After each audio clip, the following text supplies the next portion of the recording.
Hello students, कैसे हो आप सब। उम्मीद करता हूँ आप और आपकी जो स्टडी है वो बहुत अच्छी चल रही है। आज की वीडियो में हम क्लास 10th का chapter number 11th area related to circles उसकी हम एक्सरसाइज के क्वेश्चंस को डिस्कस कर रहे हैं। इससे पहले जितने भी क्वेश्चंस हैं, एग्जांपल्स हैं, सब कुछ मैं आपको लास्ट वीडियोस में बता चुका हूँ। इन सभी वीडियोस का लिंक जो है वो आपको नीचे डिस्क्रिप्शन बॉक्स में मिल जाएगा। अगर आपके पास पुरानी NCERT 12.2 का 7th क्वेश्चन है, अदरवाइज ये आपका 11.1 का जो है वो 7th क्वेश्चन है। तो क्वेश्चन को पढ़ते हैं। A chord of a circle of radius 12 cm subtends an angle of 120 degree at the center. Find the area of corresponding segment of the circle.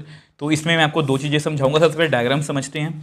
तो ये सर्कल है जिसमें एक कॉर्ड है, ठीक है, और उसकी रेडियस कितनी है 12 सेंटीमीटर है, ठीक है, और वो एंगल कॉर्ड जो है सेंटर पर कितना एंगल बना रही है 120, ठीक है। अब area of corresponding segment of circle, अब मैं आपको करवा दूंगा, आप मान लोगे, बट आपको फिर भी आपको पता होना चाहिए कि सर वो मेजर सेगमेंट की बात कर रहे हैं या माइनर सेगमेंट की बात कर रहे हैं। अब क्योंकि वो इस सेक्टर की बात कर रहे हैं कि जो कॉर्ड जो है वो सेंटर पर 120 एंगल बना रही है, तो उसके कॉरस्पॉन्डिंग सेगमेंट कौन सा हुआ, ये वाला। देखो वैसे अगर मैं कॉर्ड बना दूं तो ये भी मेजर सेगमेंट है, ये माइनर सेगमेंट है, बट ये भी कॉरस्पॉन्डिंग है, ये भी कॉरस्पॉन्डिंग है, बट जो सेंटर पर 120 एंगल बना रही है, और 120 एंगल मतलब यहाँ पर बन रहा है, और ये माइनर सेगमेंट मतलब ये माइनर सेगमेंट की बात कर रहे हैं। मैं अभी आपको ये कहना चाह रहा हूँ कि ना यहाँ पर वो रेडियस की बात कर रहे हैं 12 सेंटीमीटर, और जो कॉर्ड है वो 120 एंगल बना रही है, तो वो इसी मतलब कि एरिया की बात कर रहे हैं। तो इसलिए कॉरस्पॉन्डिंग हमारा माइनर सेगमेंट की सेगमेंट जो है वो ये वाला मतलब माइनर सेगमेंट हुआ। पहले आपको ये क्लियर होना चाहिए कि कॉरस्पॉन्डिंग सेगमेंट ये है, ये वाला नहीं है, ठीक है। आपको पेपर में कंफ्यूजन हो सकती है। सबसे पहले डायग्राम जो है वो बना ले। अब देखो ये हमारी डायग्राम और शेडेड पोर्शन का हमें एरिया फाइंड करना है। अब इस डायग्राम को देखते ही मेरे दिमाग में एक बात आई कि ये क्वेश्चन मैं पहले ही कर चुका हूँ। Yes, example number second. अगर आपने एग्जाम्पल की सेकंड देखी है, नई NCERT की बात कर रहा हूँ, जो पुरानी NCERT की एग्जाम्पल नंबर 3 है, तो ये बिल्कुल सेम क्वेश्चन, जस्ट नंबर्स में फ़र्क है। क्योंकि मैं सेम इसलिए बोल रहा हूँ क्योंकि ना इस ट्रायंगल में दिक्कत आएगी। यहाँ पर हम सेगमेंट का एरिया निकालेंगे, minus sector minus area of triangle OAB। ये बहुत ईजी है, हम अभी करके आए हैं, लास्ट क्वेश्चन ने वही किया है। 90 वाला बहुत ईजी है, यहाँ पर हम ट्रिग्नोमेट्री का यूज़ करते हैं। और मैं आपको यही कहूँगा कि प्लीज़ इसको याद कर लेना, और ये कि माइंड में आपको बहुत हेल्प करने वाला है। तो सबसे पहले ऐसा करते हैं, बिना किसी देरी के एरिया ऑफ माइनर सेक्टर जो है वो फाइंड कर लेते हैं। एरिया ऑफ माइनर सेक्टर ये होता है θ/360 इंटू πr²। थीटा हमारा 120 है बाई 360। अब पाई की वैल्यू यहाँ पर ना दी हुई है, उन्होंने चेक कर लेना प्लीज़, 3.14। रेडियस हमारी 12 है। थोड़ा सा इसको सॉल्व करते हैं। वैसे ये जो है ये यहाँ से कट जाएगा, ठीक है, 12 3 तो यहाँ पर कितना रहेगा 1/3, 3.14 इंटू 12। अब ये भी आप कट कर दो, 3 4 12। अब जैसे मैं मल्टीप्लाई करना है, मैं आपको करके दिखा देता हूँ। यहाँ पर हमारे पास आएगा 150.72 सेंटीमीटर स्क्वायर। तो एरिया ऑफ माइनर सेक्टर जो है वो आप लिख के रख लो, इसको नंबर 1 दे दो, ठीक है। अब हमें क्या चाहिए, अब हमें बेसिकली इस ट्रायंगल का एरिया मतलब कि निकालना है। अब यहाँ पर क्योंकि 120 है, तो यहाँ पर हमें थोड़ा सा थोड़े से एफर्ट्स करने पड़ेंगे। अब उस एफर्ट के लिए मैं यहाँ पर ट्रायंगल जो है दोबारा बना लेता हूँ, ठीक है। मैं आपको बना के दिखा दूँ। देखो यहाँ मैंने ट्रायंगल जो है थोड़ा दोबारा से बना लिया है। अब ये जो है ये बेसिकली यहाँ पर मैंने कि परपेंडिकुलर बनाया है। और ये क्यों बनाया है ये आपको पता है कि यहाँ पर, क्योंकि अगर हम सेंटर से कॉर्ड पर परपेंडिकुलर बनाते हैं तो ये बराबर हिस्सों में बांट जाता है। देयरफॉर AM जो है वो MB के इक्वल है, ठीक है। अब यहाँ पर मैं जो भी करने वाला हूँ पहले ही बताया था कि आप कंप्लीटली स्किप कर सकते हो, डायरेक्टली भी लिख सकते हो, डिपेंडिंग अपॉन कि पेपर में कितने मार्क्स का क्वेश्चन पूछा गया। तो इन ट्रायंगल, जस्ट मैं जल्दी से कर देता हूँ, AOM एंड ट्रायंगल BOM। अब आपको यहाँ पर पता है कि OA is equal to OB, ये रेडियस ऑफ सेम सर्कल है, ठीक है। ये भी पता आपको OM is equal to OM, ये आपकी कॉमन साइड है। और AM is equal to MB, क्योंकि OM जो है उसके ऊपर परपेंडिकुलर, ये हमने 10th चैप्टर में सीखा था। तो देयरफॉर बाय SSS रूल, मतलब अगर हम यहाँ पर by SSS rule triangles AOM is congruent to triangle BOM।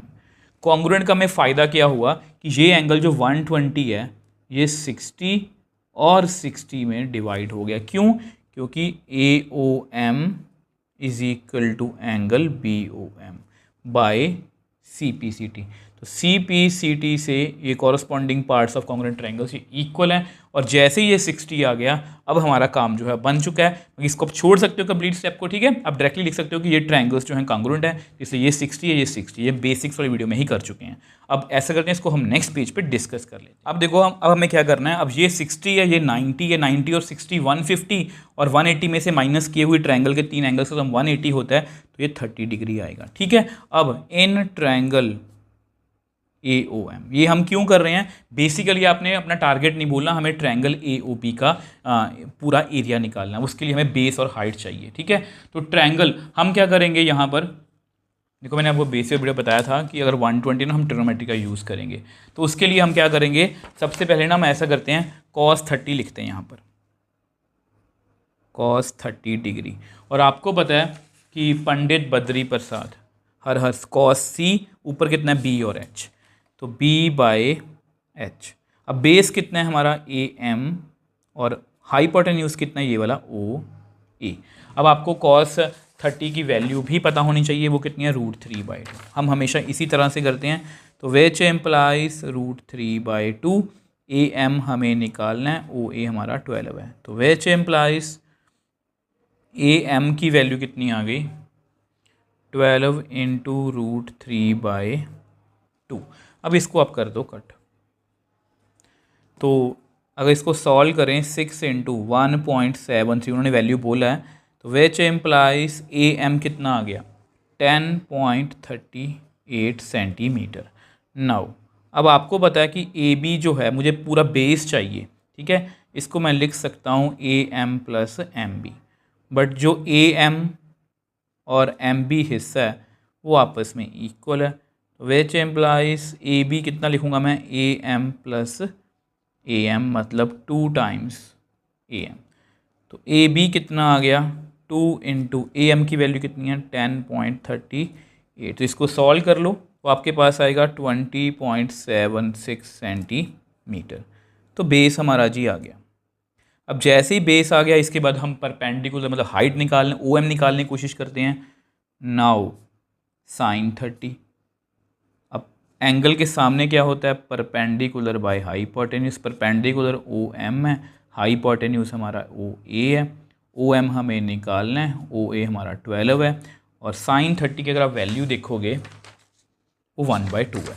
अब एक बच्चे ने मुझे कमेंट में पूछा था कि सर हमें ट्रिग्नोमेट्री तो स्कूल में करवाई नहीं है, वो डायरेक्टली सर्कल्स वाला चैप्टर करवा रहे हैं, तो मुझे क्या करना चाहिए फिर। तो मैं आपको एक ही सजेशन दूंगा कि आप सिर्फ टेबल्स याद कर लो, ठीक है।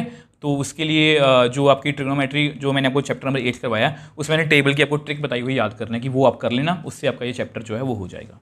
अब ये 1/2 है,